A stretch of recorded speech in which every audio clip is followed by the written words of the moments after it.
Hello everyone, কেমন আছো তোমরা সবাই? আশা করি তোমরা খুব ভালো আছো, সুস্থ আছো।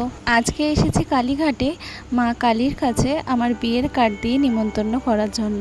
কি সুন্দর দেখুন, কালীঘাট মন্দিরটা এখন করে দিয়েছে, খুব সুন্দর করে সাজিয়েছে।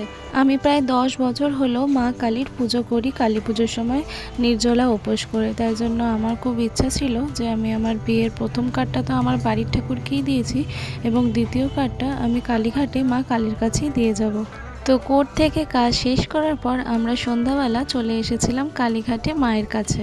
শুধু দর্শন করব কেন আর কার্ডই দেবো কেন, তাই একটু পুজোই দিয়ে দিলাম।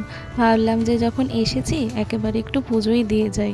আমরা আমাদের নতুন জীবন শুরু করতে চলেছি, তাই মায়ের আশীর্বাদ তো অবশ্যই নিতে হবে আমাদের। কালীঘাটের এই নতুন রূপ আমার খুব ভালো লাগে। এর আগে যখন এসেছিলাম তখন দিনের বেলায় এসেছিলাম, তাই তখন এত আলোকসজ্জা দেখা যায়নি। তাই আজকে এসেছিলাম সন্ধ্যাবেলা এত সুন্দর আলোকসজ্জা দেখব বলে। এখন দক্ষিণেশ্বরের মতো কালীঘাটেও আসার জন্য নতুন করে স্কাইওয়াক তৈরি হয়েছে। এখনকার কালীঘাট আর আগেকারের কালীঘাটের মধ্যে অনেক পার্থক্য। এখনকার কালীঘাট অনেক উন্নত হয়ে গেছে, অনেক সুন্দর হয়ে গেছে এবং আগের থেকে এখন অনেক পরিষ্কার পরিচ্ছন্ন হয়ে গেছে।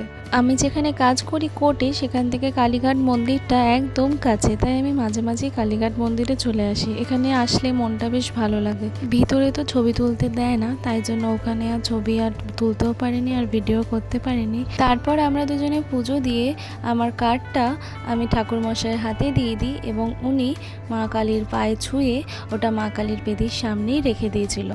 তোমরা যারা যারা এখনও পর্যন্ত কালীঘাটে যাওনি, দেখে আসো কালীঘাটের নতুন রূপটা, তোমাদেরও খুব ভালো লাগবে। আমার তো খুবই ভালো লাগলো, এত সুন্দর করে সাজিয়েছে চারদিকটা, দেখে মনটা জুড়িয়ে যাবে।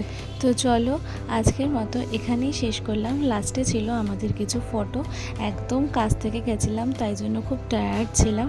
তো ভালো লাগলে অবশ্যই একটা লাইক করো।